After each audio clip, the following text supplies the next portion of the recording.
Sebastián Seas es, en lo profesional, un arquitecto dedicado a su profesión porque creo que tiene una vocación hacia ella. No es coincidencia que Sebastián Seas sea un arquitecto porque tiene de alguna manera un legado o desde su familia, ¿no? Familia de arquitectos, familia de artistas. Entonces creo que Sebastián Seas desde esa parte es una persona muy dedicada y apasionada a la arquitectura y al diseño. Yo defino la arquitectura dos formas. La básica, digamos, que es el dar cobijo, el proteger a la familia o a las personas que ahí habitan.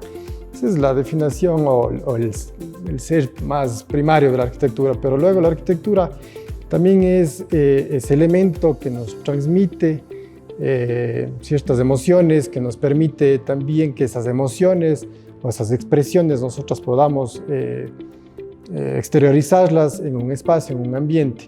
Entonces, para mí es un conjunto de cosas muy complejas la arquitectura, porque a la final es un arte y el arte está relacionado con el ser, con el interior, con la emoción, con lo emocional.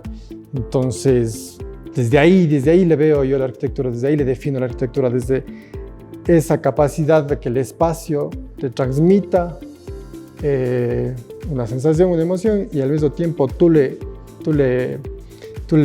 dotes a ese espacio de tus emociones, de tus sentimientos. Esa es la parte compleja y la parte, como te decía, más básica de la arquitectura es obviamente brindar cobijo, protección. Esa es la arquitectura.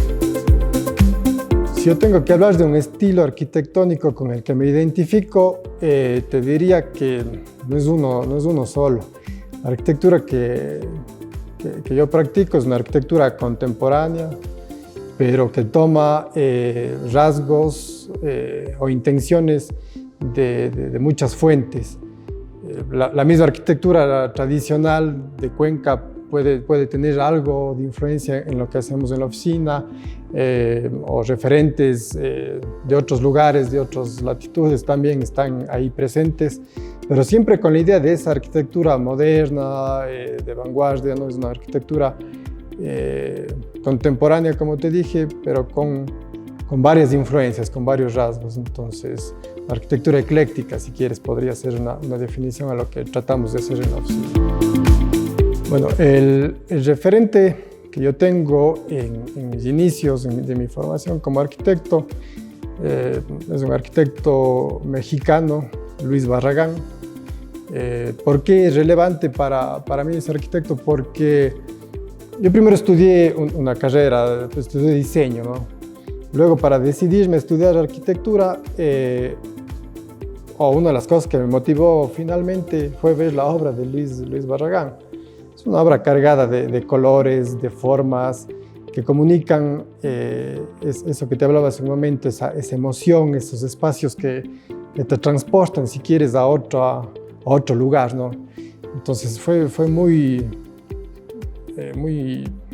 importante conocer la obra de Barragán para inclusive decidirme a cursar la carrera de arquitectura. Luego hay otros referentes, hay otro arquitecto colombiano, Rogelio Salmona, trabaja muchísimo con las texturas que el ladrillo puede lograr. Es interesante, muy interesante. Arquitectos más contemporáneos como el chileno Alejandro Aravena, que siempre tiene una propuesta muy pensada desde lo lógico o desde la lógica. Creo que Aravena lleva a lo artístico su trabajo y eso yo rescato mucho, ¿no? Esos tipos de arquitectura que pueden pensar, pueden ser sensibles y transmitir más que simplemente materiales o más que simplemente formas, sino transmitir sensaciones, emociones. El Honorato Carvalho, por ejemplo, es un arquitecto que hasta hoy tiene una arquitectura muy importante. O sea, he tenido la oportunidad de estar en casas de él y te das cuenta que todavía conserva esto de lo que hablo mucho, esta sensibilidad. O sea, las formas, los objetos arquitectónicos no están allí por cumplir un proyecto, sino porque se pensó el proyecto, porque se sintió y se vivió ese proyecto. Y eso es lo que transmites a la final. Esa es la firma del arquitecto, ¿no? Que a veces tomamos esas palabras, ¿no? La firma del arquitecto está ahí, se refleja, se ven las intenciones. Tú estás en la casa y te das cuenta que esos elementos, esos espacios no están por casualidad, sino están por alguna razón sensible en donde están. A ver, esta arquitectura responde a varios parámetros, a varias exigencias que venían desde el cliente y desde otros factores. El cliente se acercó a la oficina buscando un proyecto contemporáneo, ¿sí? Sin renunciar de alguna manera a ciertas características de la arquitectura tradicional. Es como hacemos la arquitectura muchas veces en la oficina, sin olvidarnos de las raíces, sin olvidarnos de lo que es nuestra ciudad, de esas influencias, y eso trasladarlo un poco a una arquitectura contemporánea. Lo mismo haríamos si fuera un proyecto en otra ciudad, y lo hemos hecho. Y este es el caso de este proyecto, de esta casa. Tomamos una arquitectura contemporánea y rasgos de una arquitectura más tradicional. Puedes ver el ladrillo, por ejemplo, que es una característica muy especial de este proyecto. Es un ladrillo que se fabricó en medidas especiales y con materiales o tierra especial para que logre esa coloración que tiene. No es una coloración tan rojiza, más bien es un poco más blanquecino el ladrillo. Es un detalle, no te estoy describiendo un detalle de esa casa. Luego tienes una cubierta con una pendiente bastante pronunciada en una sola agua, con su teja de barro cocido, que igual te recuerda un poco la arquitectura tradicional, ¿no? De donde se usaba mucho las cubiertas de las tejas, sino pasa a ser contemporánea, porque no es una cubierta a 4 aguas, es una sola cubierta a una sola agua, y luego tienes otros elementos formales y materiales que responden más a algo actual. Por ejemplo, los grandes ventanales, la forma en la que está distribuida interiormente la casa con los espacios abiertos. Ese tipo de características son relevantes en esa casa. La forma en la que hacemos o desarrollamos un proyecto es basándonos muchísimo en las necesidades del cliente, como no puede ser de otra manera, pero siempre después de escuchar a tu cliente queda ese espacio, ¿no? Ese espacio en el que tu cliente no te va a decir cómo definir tú la arquitectura, te dice sus necesidades. Y en ese espacio vacío, si quieres, tú tienes que tener esa sensibilidad, ¿no? ¿Por qué le definimos así? ¿Por qué tiene esas características formales la casa? Es porque atravesó un proceso de decisiones, es un proceso heurístico. ¿Qué quiere decir? Es que es un proceso de prueba-error, en otras palabras.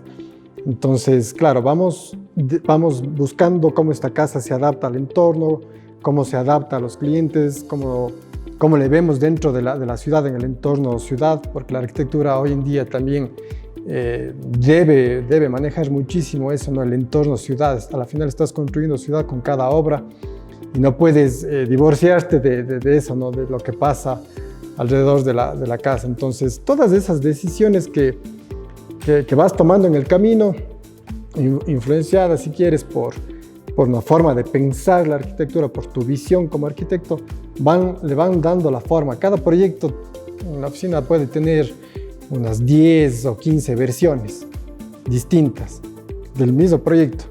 Entonces, a la final, en la oficina se valoran todos los parámetros que debe cumplir ese proyecto y se elige uno, el que mejor cumple todos estos parámetros. Y esa es la forma en la que hacemos, ¿no? Es la inspiración. Viene de pronto en el juego de formas, en el juego de materiales, en esa búsqueda de lograr algo significativo, que la arquitectura transmite un mensaje, pero luego es mucho trabajo, es un trabajo ya de esfuerzo para poder definir la arquitectura final. Muchas veces he utilizado una técnica que te ayuda a buscar esa inspiración, que es transcribirla de una manera, si quieres, poética. ¿Sí? ¿Cómo vivirías esa casa? Si tú estuvieras en los pies de tu cliente, ¿cómo debería ser para ti esa casa? Por eso es muy importante conocer a las personas que van a habitar esa vivienda, o si es un proyecto de otra índole, un edificio, una oficina, es lo mismo, ¿no? Para poder describir cómo la visualizas en el futuro. Porque ahora tienes un papel en blanco, que no tienes nada. Pero cuando empiezas a poner como ideas, pueden ser en palabras, en voz alta, empiezas también a poner ideas con líneas, ¿sí? Puede ser cualquier cosa. Yo generalmente utilizo el esfero para dibujar, más que el lápiz, ¿sí? Son los primeros trazos, son trazos como que con esos trazos van aflorando las primeras ideas o las ideas más comunes. Y luego analizas esos trazos y vas generando una idea más clara de lo que debe ser el proyecto. Luego de ese análisis, de esa primera lluvia de ideas, sí, tienes que pasar a un medio digital, pero la digitalización es un proceso final, definitivamente, porque donde están las ideas, donde está el pensamiento crítico es lo importante. Bueno, el piso dentro de un hogar es el soporte de todos los elementos que tienes en tu casa, en tu vivienda. Y al ser un soporte, tiene que ser primero resistente, obviamente durable. Como te dije, un piso no lo piensas cambiar nunca. Y luego tiene que transmitirte igual, como todo en arquitectura, una sensación.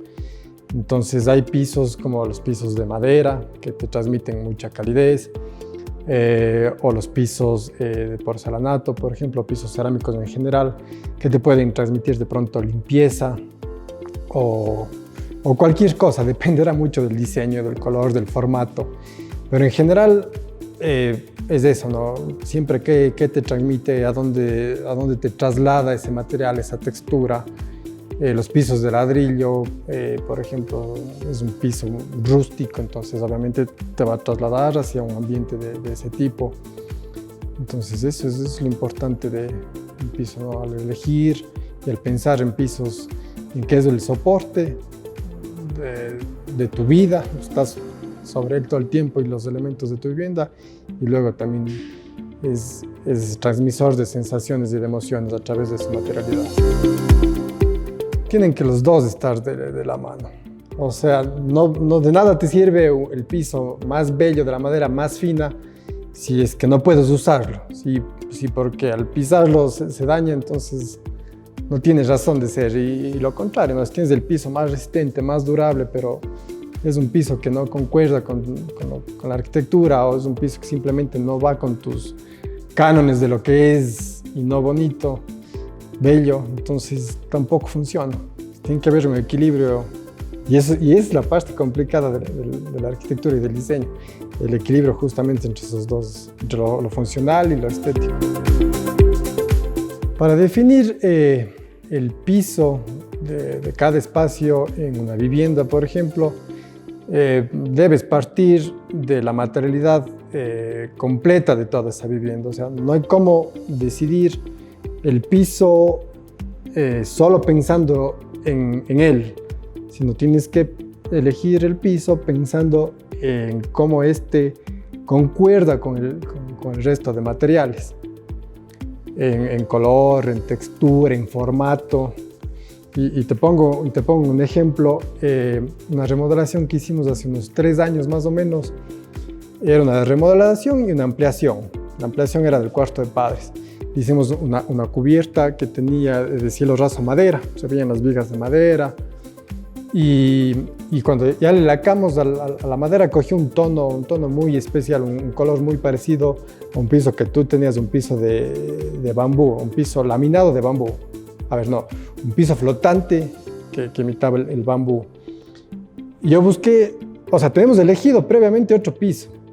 Cuando ya se lacó este cielo raso, el piso que tenemos elegido no concordaba con el cielo raso. Y eso es clave, o sea, que concuerde con algún otro elemento es importante para que haya esa armonía. Entonces encontramos aquí el piso, este piso tipo bambú, como te digo, y coordinó, pero perfecto, o sea, parecía que hubiésemos lacado el piso, o parecía que hubiésemos puesto el piso en el cielo raso. Coordinó tan bien que el proyecto quedó perfecto, o sea, quedó muy bien. Entonces, si ves eso de pensar en la materialidad en conjunto con los otros materiales que van a estar alrededor, es clave, eso es importante. Limitaciones que he encontrado al elegir un piso, van desde que no encuentras el color, el formato, la textura y el precio que tú quieres. De la calidad, a veces, bueno, hay de todos te ofertan distintas calidades. De eso te fías, digamos, eso das por hecho que es un piso de calidad. Pero al momento de estos otros elementos, buscar que todos estos elementos conjuguen en un solo producto, ahí es lo complicado. Por eso la variedad que puedas tener para elegir es importante. Que si tienes un piso de un costo determinado, de ese tener una variedad amplia, porque todos los elementos van a influir al momento de decidir. Es como el piso que te decía, ese de bambú, o sea, ese coincidió, pero todos los factores, coincidía precio, coincidía textura, coincidía color, coincidía el formato, o sea, fue perfecto, fue personalizado, sin saber. Era perfecto ese piso, y así ocurre cuando buscas para otro proyecto, buscas que todos esos elementos calcen en un solo producto. Por eso no es fácil elegir a veces, no solo pisos, todos los otros elementos que hay en una vivienda. Sí, revestimientos cerámicos, cielos rasos, revestimientos de piedra, muebles, materiales para mesones. Te hablo solo de acabados. Diría soporte. Y no solo el soporte del peso, sino en sí el soporte de tu hogar. Recuerda que la arquitectura, la vivienda están sí o sí muy relacionadas con lo emocional, con la familia, con el compartir con tus seres queridos. Entonces, si decimos el piso es un soporte de todo eso que es una vivienda, que es un hogar.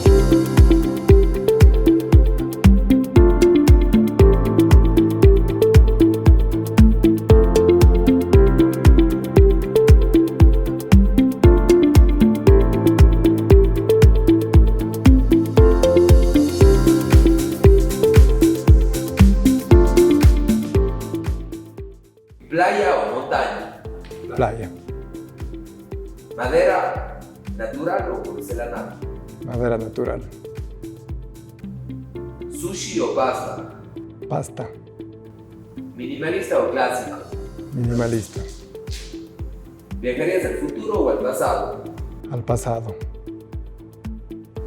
¿Perros o gatos? Perros. ¿Industrial o rústico? No puedo elegir ninguno, los dos. Uno. Industrial, pero me quedo con ganas de decir igual rústico. ¿Bailar o cantar? Bailar. Y cuando piensas en pisos, piensas en... Palo Alto. Muchas gracias. ¿Ya?